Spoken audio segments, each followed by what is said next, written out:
मन कहां से पैदा होता है? मानने से। जो भी आज तक आपने माना है वो आपका मन है। मैं छोटा हूं, बड़ा हूं, मैं ये हूं, मैं अच्छा हूं, मैं बुरा हूं, व्हाटएवर, मैं इसका बेटा हूं, उसकी बेटी हूं, व्हाटएवर, जिसका अपने आप में कोई एग्जिस्टेंस नहीं है, मान लिया। तो मन कहां से पैदा हुआ? मानने से, समझने से। जो इस दुनिया ने समझा दिया आपने मान लिया, कभी उस पर क्वेश्चन मार्क लगाया ही नहीं। अब मानने में दो तरह की चीजें हैं, एक तू है, एक मैं हूं। जो मैं से रिलेटेड सब कुछ है उसको अहंकार बोलते हैं, ईगो बोलते हैं। ये असली जड़ है प्रॉब्लम की। मेमोरी प्रॉब्लम नहीं है। मेरा जो लेटेस्ट सेशन है वो देखा आप लोगों ने, how to get rid of your negative thoughts. उसका कुछ लोग मतलब ये निकाल रहे हैं कि मेमोरी प्रॉब्लम है, मेमोरी से कैसे पीछे छुड़ाएं। मेमोरी प्रॉब्लम थोड़ी है।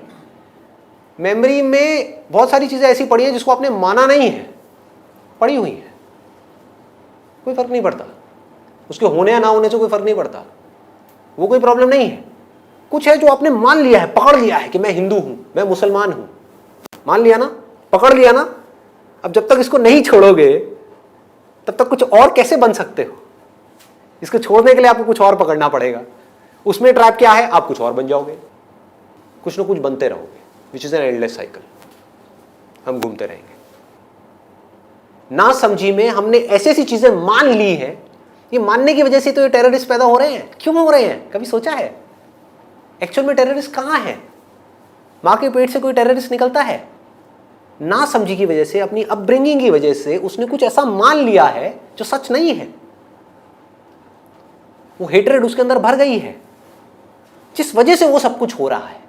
अब कर्म का यहां पर कहां पर रोल आता है कि उसके पास में हमेशा एक चॉइस है कि अपनी मान्यताओं के अकॉर्डिंग चलना है, यानी कि अपने मन के अकॉर्डिंग चलना है, या अपनी समझ के अकॉर्डिंग।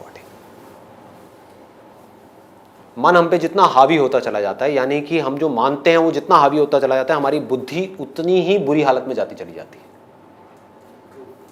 बिना मेमोरी के कैसे देखते हैं? मैंने कहा बिना मेमोरी के देखो, कितना सिंपल है। अभी मैं आपको देख रहा हूं, एक तरीका है, मैंने आपको एज इट इज देखा। You are nothing but a body which is similar to this body. बात खत्म हो गई। आप भी अपनी जिंदगी में खुश रहना चाहते हो, ये बॉडी भी अपनी जिंदगी में खुश रहना चाहती है, हर बॉडी अपनी जिंदगी में खुश रहना चाहती है, सब यही चाहते हैं। ये क्या है? ये मैं मेमोरी के थ्रू देख रहा हूं या अपनी अंडरस्टैंडिंग के थ्रू देख रहा हूं? अंडरस्टैंडिंग के थ्रू देख रहा हूं, which is a fact. Memory is what? It's an illusion. समझ आ रहा है? जब ऐसे हम देखना शुरू कर देते हैं तो क्या होता है? इसको विवेक बोलते हैं। इसको बोलते हैं the I of discrimination, I of wisdom. Now we are wise enough to see as it is. Question क्या पूछना है बार बार अपने आप से? Who am I?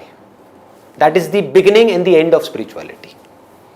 जब तक आप ये नहीं पूछ रहे तब तक आपके स्पिरिचुअल पाथ की शुरुआत ही नहीं हुई है। आपने मेडिटेशन कर लिया, ये कर लिया, वो कर लिया, वो कर लिया, आप में और उस संसारी में कोई फर्क नहीं है भाई। किस गलत फहमी में हो? कोई चीजों से चिपका हुआ है, आप ध्यान से चिपके हुए हो। ध्यान इन व्हाट वे? एक्सपीरियंसेस। चीजों से क्या मिलता है? चीजों से कौन चिपकता है? कोई पैसे से चिपकता है क्या? पैसे से जो मिलता है उसको खरीद करके उससे जो एक्सपीरियंसेस मिलते हैं उससे आदमी चिपकता है। तो अल्टीमेटली लोग भी एक्सपीरियंस से चिपके हुए हैं, आप अंदर के एक्सपीरियंसेस से चिपके हुए हो। यहाँ ये देखना है, वो देखना है, ये हो गया, वो हो गया, वो हो गया, क्या फर्क है? कोई फर्क नहीं। किसी ने इन एक्सपीरियंसेस को पकड़ लिया और बस वहीं पे चिपक गए। मैं एनलाइटेंड हूं, क्यों? क्योंकि मेरे को एक्सपीरियंसेस हुए। बड़ा मजा आता है भाई, ईगो को बड़ा मजा आता है बोलने में, है ना? जबकि एक्सपीरियंसेस का और एनलाइटनमेंट का दूर दूर तक कोई कनेक्शन नहीं है। कोई बाहर चीजों से चिपका हुआ है, मैं अमीर हूं, क्यों? क्योंकि मेरे पास में इतने सारे कागज के टुकड़े हैं जिसको पैसा बोलते हैं। नकली, दोनों नकली। असली क्या है? आपको एक्सपीरियंसर को ढूंढना है कि सारे एक्सपीरियंसेस में से जो आते हैं जाते हैं, आते हैं जाते हैं, उसके साथ में एक एक्सपीरियंसर उठता है, आता है जाता है, आता है जाता है। थॉट आया कि मैं सुन रहा हूं, ये भी एक थॉट है, ठीक है? उसके साथ में एक थिंकर पैदा हुआ, वो जो आवाज थी वो गई, थॉट गया, थिंकर गया, फिर एक नया थॉट आ गया कि मैं देख रहा हूं, अंदर मुझे लाइट दिख रही है। ये क्या है? एक थॉट है। मुझे लाइट दिख गई। किसे दिख गई? पूछो। उसी को दिखी जिसको अभी थोड़ी देर पहले नहीं दिख रही थी। लेकिन जिसको लाइट नहीं दिखी उसमें ईगो का कोई इंटरेस्ट नहीं है। ईगो का इंटरेस्ट किसमें है? उसमें जिसको लाइट दिखी, क्योंकि वो स्पिरिचुअली अमीर है। अरे वो आदमी तो वो का वही है ना, आते तो वो की वही हैं, बाहर की दुनिया से अंदर की दुनिया में चले गए, वही हरकतें कर रहे हैं अंदर जाके भी। ये नहीं पूछ रहा हु एम आई, मैं कौन हूं। जो लाइट आई और गई वो मैं कैसे हो सकता हूं, जो एक्सपीरियंस आया और गया वो मैं कैसे हो सकता हूं, चाहे कितना भी अच्छा हो, बहुत अच्छा हो, कमाल का हो, उसके बाद मैं 10 घंटे तक बैठ करके रोया हूं, वो भी मैं कैसे हो सकता हूं। और इस चीज की क्या गारंटी है कि आज मैं सुख से रो रहा हूं उस एक्सपीरियंस के बाद, कल कोई और एक्सपीरियंस नहीं होगा और मैं दुख से नहीं रहूंगा? क्या गारंटी है? कोई गारंटी नहीं है। तो क्या उस वक्त मैं अनएनलाइटेंड हो जाऊंगा अगर मैं इस एक्सपीरियंस की वजह से एनलाइटेंड हुआ तो? या फिर मुझे यह समझना है कि बचपन से लेकर आज तक ये जो अरबों खरबों एक्सपीरियंसेस हुए, ऐसा क्या था उन सारे एक्सपीरियंसेस में जो नहीं बदला? आपकी कॉन्शियसनेस, जिसको आप कॉन्शियसनेस बोलते हो, वो बदलती रहती है। आप जग जाते हो, आप सो जाते हो, आप सपना देखने लग जाते हो, ये बदल रही है। ये मिली जुली कॉन्शियसनेस है। जिस दुनिया के साथ मिल गई उसको कहते हैं जागी हुई कॉन्शियसनेस। जो सपनों के साथ मिल गई उसको बोलते हैं सपनों के साथ मिली हुई कॉन्शियसनेस। जो लगता है कि मिली है, एक्चुअल में नहीं मिली। मिली होती तो वो कभी उस सपने से बाहर ही नहीं आ पाती। ये एक स्टेट आई जगने की, ये गई, उसके बाद में सपना आया, गया, गहरी नींद आई, गई। इन सब में जो इतना सा भी नहीं बदला, जो ना आया ना गया, ये सब क्या हुआ? पैदा हुआ मरा, पैदा हुआ मरा। समझ आ रहा है? आपके पास में जो एक्सपीरियंस आ जाता है, आपकी कॉन्शियसनेस वैसी ही हो जाती है, उसी रंग में रंग जाती है। एक क्रिस्टल है जिसके पास जो रंग आ गया उस पर वो रंग चढ़ा हुआ दिखता है, एक्चुअल में नहीं चढ़ता। कभी लाल चढ़ा हुआ दिखता है, कभी नीला, कभी हरा। तो अगर आपकी लाइफ में अभी कोई अच्छा एक्सपीरियंस आ गया तो कॉन्शियसनेस कैसी लगेगी? अच्छी लगेगी। आप ऐसे लोगों के बीच में रहना शुरू कर दो जो बिल्कुल शांत है, पीसफुल है, संत है, महात्मा है, क्या होगा? शांत हो जाओगे। यानी कुछ पीसफुल हो रहा है अभी आपके साथ में, जिसकी वजह से आपको बड़ा अच्छा लग रहा है और उस कॉन्शियसनेस को ही आप मैं समझ रहे हैं। ऐसे लोगों के बीच में रहना शुरू कर दो जो लालची है, मतलब कि जिनकी रग रग में लालच भरा हुआ है।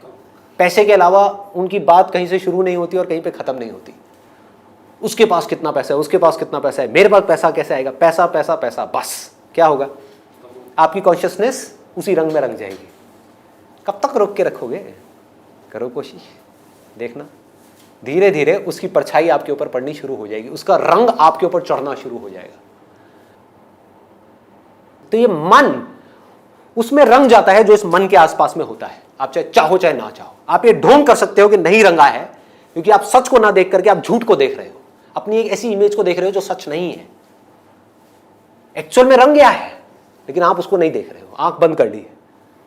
आप ऐसे लोगों के बीच में रहो जो पागलों की तरह गुस्सा करते हैं, क्या होगा? अंदर गुस्सा आएगा या नहीं आएगा? हो ही नहीं सकता ना आए, हो ही नहीं सकता ना आए, आना ही आना है। लेकिन ज्ञान क्या है? ये जानना कि ये जो गुस्सा जिसको आ रहा है ये थॉट है।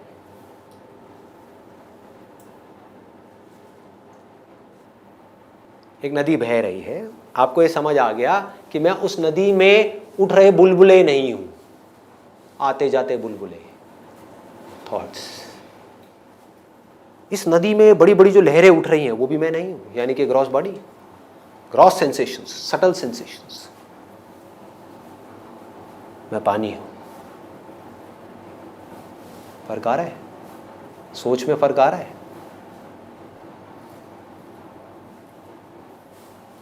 मैं कोई ख्याल नहीं हूं, ख्याल आया और गया। वो ख्याल, वो थॉट, वो फीलिंग, वो सेंसेशन आई और गई, बनी और मिटी, पैदा हुआ और मरा। लहरें, वो भी मैं नहीं हूं। इन लहरों में, इन बुलबुलों में और इसके नीचे, इसके ऊपर, हर जगह जो पानी है वो मैं हूं।